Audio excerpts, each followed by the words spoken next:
Ladies and gentlemen, boys and girls, children of all ages, welcome to the channel. You know who it is. It's World of Wrestling here today to discuss about AEW Dynamite July 20th, 2022 review. We had the main event with the barbed wire match everywhere, and it starred or had making it like it's a movie. We had Jericho and Eddie Kingston go one-on-one in this main event. This main event was a very brutal main event, very gory, but I will say this, I miss the old style of a barbed wire match where the ropes are removed and the barbed wire is replaced for those ropes. That was the old school way of doing things. The barbed wire, unfortunately, was not everywhere. It wasn't on all four corners or all four sides of the ring, unfortunately. It was somewhat mostly around the ring, but there was other spots where there wasn't. It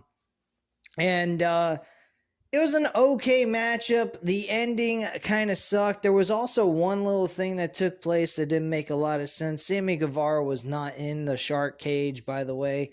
Or the shark tank, I should say. I actually noticed that when that was taking place. I was like, oh boy, we're going to have Sammy Guevara show up at the end of this fucking thing, and we're going to see him help Jericho win, which is exactly what happened. There was actually a botch at the end with Eddie Kingston, Sammy Guevara, and Chris Jericho. At one point, it looked like Eddie Kingston was trying to counter the maneuver. Sammy Guevara managed to counter his own counter and managed to get him into the Judas effect spinning back elbow with the barbed wire wrapped around Chris Jericho's elbow and getting the 1-2-3. Afterwards, the botch came in.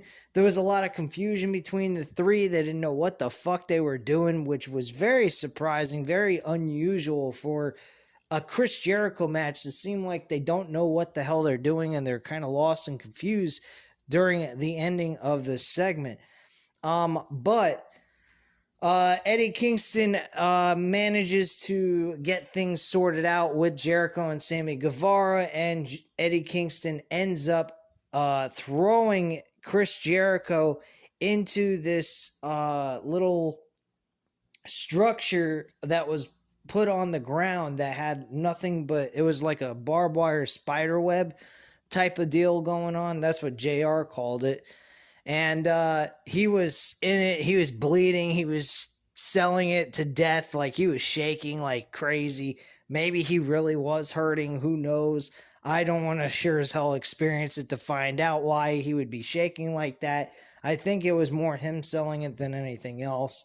There was also Anna Jay turning heel in this matchup. There was a lot of things taking place during this match, actually, as things came down to the end.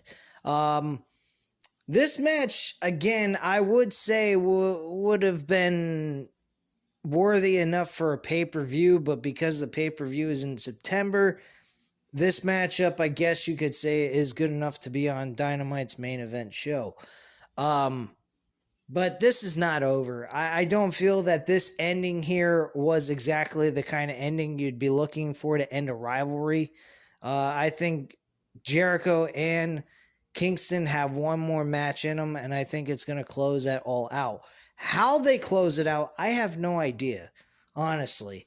They could do a Texas death match, basically until nobody can respond towards the referee and get up at all.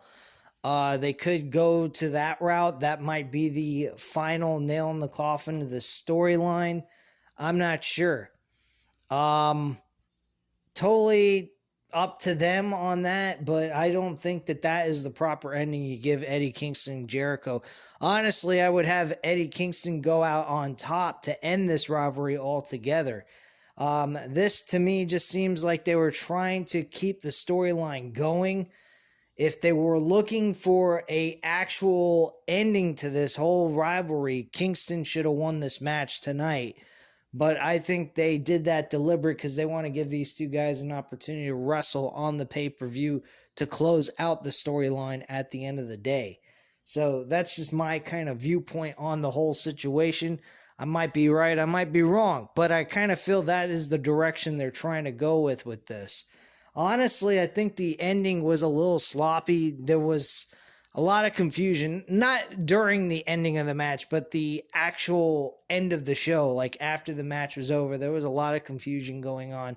Nobody seemed to know what the fuck they were doing there, and it was pretty sloppy. The beginning of the show started out with Brody King and Darby Allin going at it one-on-one. This was actually a one-sided beatdown. I mean, Darby Allin had a little bit of offense in this match, but not by much, and he ends up losing the match at the end of the day. He actually was powerbombed on his head. I mean, literally powerbombed and looked like he was folded up like a fucking accordion. Brody King then got the pinfall after that move and got the 1-2-3. And then we were supposed to get Malachi Black. The lights went dark, and all of a sudden we see Sting and Malachi Black standing in the middle of the ring together, having another stare down like they did last week. So what happened was that Malachi Black spit. I can speak. Spit black mist into his eyes. He was temporarily blinded, and Brody King applied a sleeper hold on Sting to knock him unconscious. This eventually led to Miro showing up and pretty much having a stare down. It seems like they're having Miro come across like he's contemplating whether or not to join the House of Black. I don't know why he would join the House of Black when he's the so-called Redeemer, the man who redeems others and make them better. I have no idea. or is a redeemer to humbleize people when they become egotistical. I don't know how they view this character that Miro is doing, but Miro has not done much of anything, and I'm very disappointed in that. There are so many good superstars on this in this company that need opportunity, and there's just so little time to be able to do enough for everyone to get on the show. We also had Keith Lee and Swerve Strickland on the show tonight, celebrating their win over the tag team champions from last week, which I'm still scratching my head to. I do not give a shit what anybody says. I don't care if it's about Kenny Omega making a triumphant return back to AEW to eventually win the Trios Championships, which, to be quite frank with you, I think they've got enough championships as it is.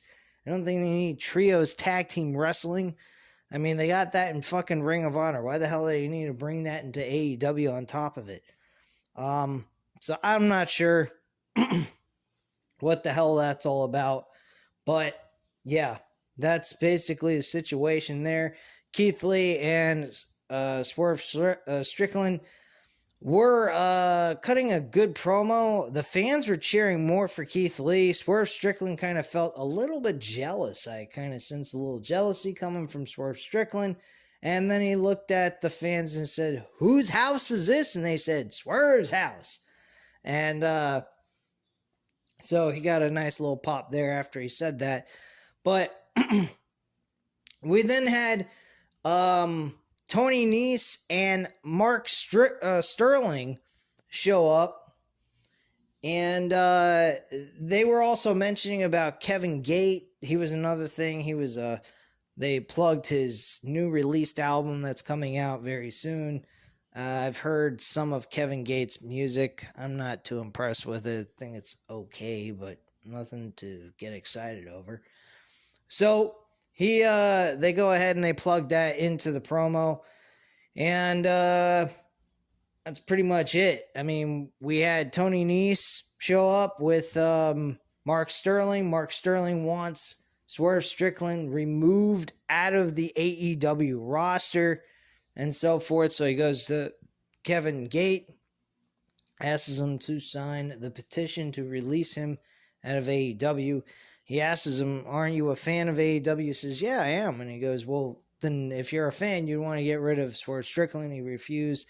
And then they just beat the living shit out of Mark Sterling or not Mark Sterling, Tony Nese. Tony Nese got shoved on his ass by Kevin Gate. And then all of a sudden, Swerve Strickland grabbed the cake that was made and smashed it into Sterling's face. His whole entire face was covered with cake. And I'm going, how the fuck can you go ahead and smash a cake like that? That cake was magnificent. I wish I would have had a slice of that cake. That looked delicious. And instead, Mark Sterling, I envy him kind of. He got the fucking cake all over his face. I'd have been eating that shit off my face. I'd have been taking my fingers and putting and swiping the shit off my face and putting it in my mouth and eating the shit. Holy fuck, man. That's a lot of calories he had on his face, I'll tell you that much. Oh, man. I'll tell you what, man, that was pretty off-the-wall promo right there. And the cake I was a little upset about, as you guys already know. We also had Ricky Starks backstage with this new kid named Cole Carter, who actually had a pretty decent debut into AEW. I think he did a decent job with Ricky Starks. He needs a little bit of improvement, but I mean, overall, his wrestling ability is pretty good. I don't really have any complaints in his performance here. Just needs to get better like usual, that's all. And I'm sure he will, because he definitely looks like a talent that they could definitely use on their roster. Fuck, WWE could use him. If I was them, I'd be looking at him pronto. But then again, with what they are doing with Austin Theory, they probably won't do any different to Cole Carter anyway. Because, to be quite frank with you guys, I think Cole Carter is kind of similar to Austin Theory. Just my opinion. The wrestling was not much like Austin Theory, but they do look kind of similar in their physiques. So, that's just my thoughts on that. So yeah, the next match on the card was actually Wheeler Yuta and Jon Moxley against Trent Beretta and Chuck Taylor. This match was pretty good as well. I mean, I didn't have too much complaints in this match. By watching it, it seemed pretty darn good. Jon Moxley, continues to win matches along with Wheeler Yuta. Wheeler Yuta, anytime he's in the ring with somebody, since he's joined the Blackpool Combat Club, he has been pretty good. I really have to say he's been actually really good in his return into AEW and doing what he's got to do. I mean, he's been winning nonstop. I don't see that changing at all against Daniel Garcia at this Ring of Honor Death Before Dishonor event that will be taking place this Saturday. I will be live this coming Saturday, so be there, be square, man. Another thing I will mention, I am going out on a date July 30th during SummerSlam, so I will be missing SummerSlam live. I will not be doing a live stream review of this on Saturday. It will be postponed to Sunday. I will watch the show after church and give you guys my overall opinion on how I felt about the show when I do a live stream. I will schedule it, let you guys know exactly when to expect to see me live on the show, so you guys have some time to actually go ahead and come on in before the show starts and wait for me to show up so that I can go ahead and provide you the full-on review about WWE SummerSlam. Otherwise, I could give a fuck about SummerSlam. SummerSlam might as well be Rematch Mania, and that's all they should call it instead of SummerSlam, personally. That's what I am now officially calling SummerSlam. It is Rematch Mania. That's all it is. It's a fucking joke. between WrestleMania and Money in the Bank. That's all it is a bunch of fucking rematches. Plain and simple. Anyway, getting away from WWE because all that is complete and utter depression that makes you want to dislike wrestling more and more. Let's get into more about this show. We then had a match with Ricky Starks and Cole Carter. Ricky Starks and Cole Carter was a good matchup. These two men went at it for quite a while, but at the end of the day, Ricky Starks picks up the victory with a spear on Cole Carter and gets the 1-2-3. After the match is over, he actually ends up requesting, playing like a face type character on the mic, which I was getting blown away by, and the fans were cheering for him. He went ahead and he said, "How would you guys like to go ahead and see me wrestle here again tonight?" Basically, he's just getting warmed up, is what he said. So he open challenged another person for his FTW championship, and out comes Danhausen. Danhausen is requesting for a championship opportunity against Ricky Starks, and gotta say, Danhausen has become a little bit entertaining with some of his commentary on the microphone, especially pretending to be a lawyer. That was another good one that I enjoyed watching him do. So I'm starting to come around with Danhausen. He's being a little bit more entertaining than this goofy bullshit with the "I'm going to curse you" shit. I'm glad that is being cut down a little bit more, and we're seeing less of that and more a variety of entertainment out of Danhausen in different segments. So I got to give them a little bit of credit. This was funny. I enjoyed it for what it was. Ricky Starks then pointed out, he said, "Look, I got to tell you, I got to go ahead, postpone this for next week. Guaranteed you're getting the shot. But I got to rest up. My neck is hurting me. The fans are booing him." He finally came out and told them all he was heel in that sense.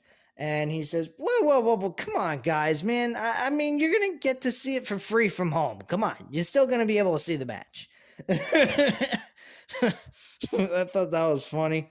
So he goes, "So next week, it's going to be me defending the FTW championship against Danhausen." I didn't get the impression right, but he did a very good job on impersonating Danhausen. Danhausen's voice is very bizarre, but it was funny for what it was. I think that this is going to be a good matchup. I think on account of Ricky Starks, not Danhausen. Danhausen's okay, but he's not great. So that's pretty much what took place there. We also had FTR show up. They pretty much stated that at this point in time, the Briscoes are going to have to literally kill them and take it from their dead cold hands. The ROH Tag Team Championships. So that is basically what they had to say there. Pretty short, sweet, to the point. Dax Hardwood was talking about his daughter, which was another great thing. He kind of mentioned that his daughter was 5 years old, diagnosed with a irregular heartbeat. They found out that she had a hole in her heart and that she would have to work very hard to get that hole sealed up on her heart. Unless that didn't work, they would have to go ahead and actually do open heart surgery for a kid that young. That's very dangerous anyway. And so 3 years later, they checked in on her to see if anything got better. It did. It completely sealed up. There was no problem with her heart anymore. She was completely fine. He then goes ahead and he says, "And that's what I'm going to do. I'm going to fight like an 8-year-old girl, and I'm going to fight my way to retain these tag team titles." And he says, FTR out. Greatest tag team out. The catchphrase they usually use. I forgot it. I apologize. And I'm like, what? He actually said that? Fight like an 8-year-old girl? Holy shit. I mean, I understood what he meant because his daughter fought off a humongous obstacle that was in her way that could have caused her death or had to go through a major traumatic surgery like open heart surgery at a very young age. And and all that, which I am very thankful that his daughter was able to get through all of that and managed to avoid from getting open heart surgery. So kudos to his daughter and the hard work that she put into getting out of this horrible situation she was in. And, it's an amazing story, and I'm very happy for his daughter. What else happened on the show? We had Jade Cargill and Kiera Hogan go up against Willow Nightingale, I believe is her name, and Athena. And Willow actually took the L. She got jaded by Jade Cargill and got the victory. So yeah. By the way, I forgot to mention that Anna Jay turned on Ruby Soho and joined with Tay Conte. That's how she turned heel. I forgot to mention that, so I do apologize. But yeah, this match was pretty good. I actually had fun and enjoyed this match. Very enjoyable matchup, and had fun for what it was. I have to say, the TBS Women's Championship has got a hell of a lot better storyline than the AEW Women's Championship. That's not good. I mean, a mid-card championship seeming to show that it has more storyline progression and more purpose on the show than what the Women's Championship has. It's pretty fucking weird. It seems like we're going full circle. Speaking of the Women's Championship, we had Thunder Rosa and Toni Storm together in a promo.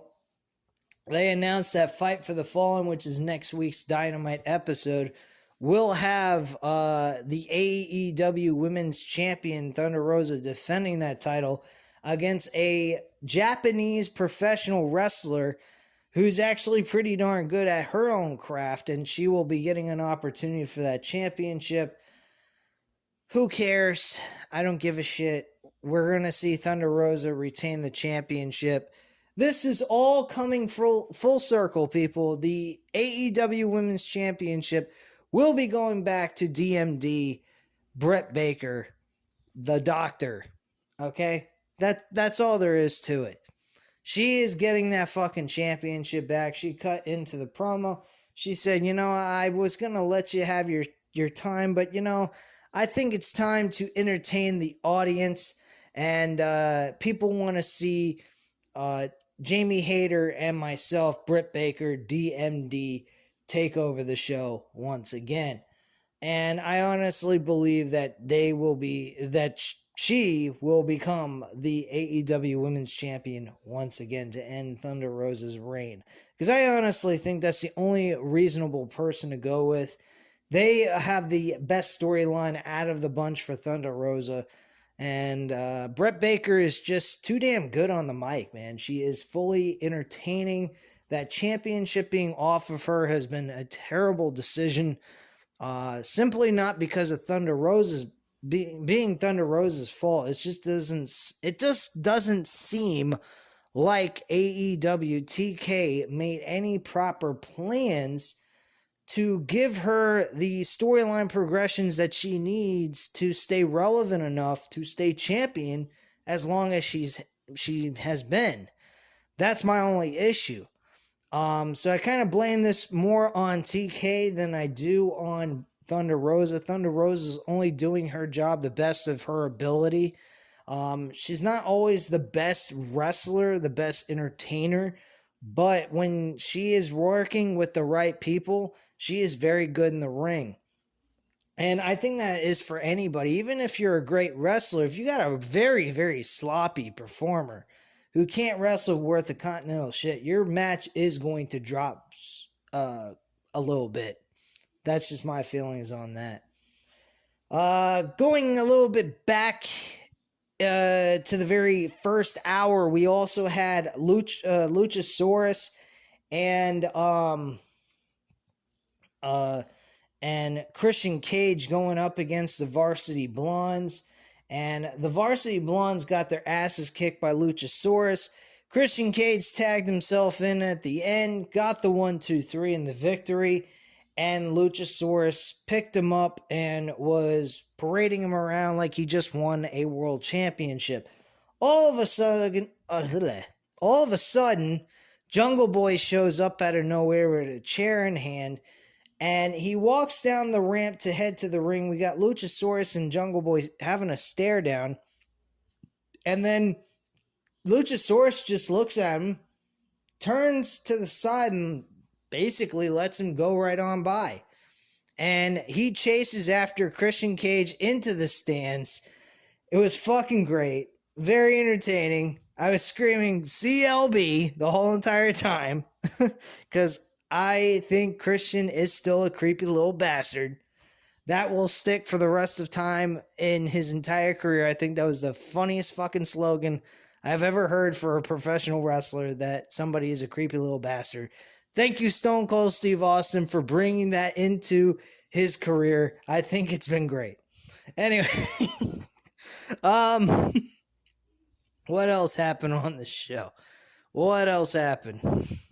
The only other thing I forgot to mention was actually Christopher Daniels interfering in a Jay Lethal promo backstage. He is pretty much looking forward to kicking Samoa Joe's ass, but he was willing to do that last week, this week, or even at Rampage episodes. But apparently Samoa Joe doesn't seem to show up for these shows. And Christopher Daniels breaks into the promo and he says, yo, Jay Lethal, you know something? Samoa Joe ain't showing up because he don't see you valuable for his time. You ain't worth his damn time. I'm really confused on why Christopher Daniels keeps talking for Samoa Joe. I mean, honestly, does Samoa Joe really need Christopher Daniels to talk for him at all? I don't think so. I think Samoa Joe is very capable for talking for himself. So I didn't quite understand that whole segment, but that match between Christopher Daniels and Jay Lethal is going to take place this coming Friday, so that match is taking place right now as we speak, while I'm talking to you guys, being pre-recorded and taped. So it should be a good matchup. I believe these two have competed in Ring of Honor before, so that should be a fun little match for all of us to see on Friday night. Hopefully that's the main event. I'm pretty sure it will be, since they're trying to hype up the Death Before Dishonor show. That was pretty much it, guys. I mean, that was the entire match card. That was all the segments that really took place on the show.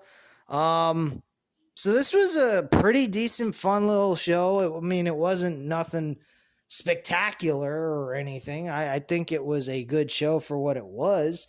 I think that last week's show was a little bit better than this week's show. The main event was probably the only thing that really stuck out at me as like what the show we watched last week.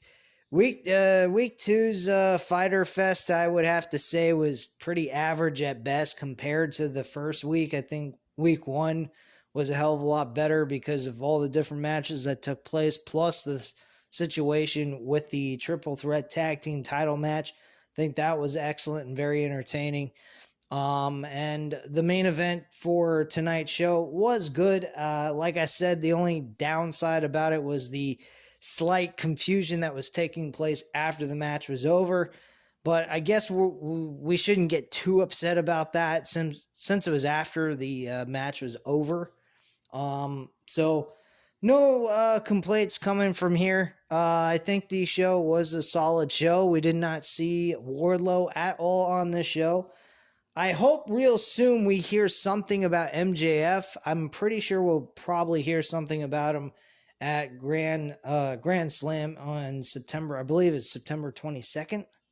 I think it is, or September 21st, something like that. But yeah, I do believe we should hear something about MJF real soon after All Out. That's when I think we'll hear things about him and what's going on with him at this point. Are they moving forward with this, or is this completely and utterly a done deal with MJF not being on the show?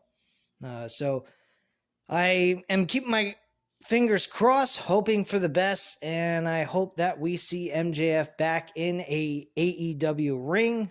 So let's hope and pray that happens. And at this time, guys, I am pretty much done here. So you know what to do. Hit the like button if you like this video. Hit the subscribe button if you're not already subscribed to the channel. And leave a comment down below. I'll definitely get back to you on that. And I thank you guys very much for watching. Have a great night, guys. Bye.